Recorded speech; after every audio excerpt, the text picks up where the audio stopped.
Syederalon Tim Pengawas dan Evaluasi dari Mabes TNI Angkatan Darat meninjau TNI Manunggal Membangun Desa atau TMMD ke-113 Kodim 0116 Nagan Raya pada Kamis 26 Mei 2022. Tim yang turun diketuai Kolonel Kaf Siswono disambut Dandim Letkol Tony Setio Widodo dan Sekda Ardi Marta. Tim meninjau pembangunan jalan yang dibuka di Desa Cotkumbang, Kecamatan Kuala, serta melakukan pertemuan dengan masyarakat setempat. Siswono mengatakan melalui TMMD dapat membantu pemerintah daerah serta kemajuan perekonomian di desa tersebut.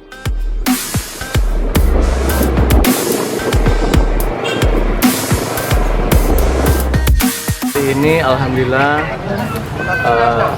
apa yang diharapkan oleh pimpinan di pusat dapat sementara berjalan sesuai rencana.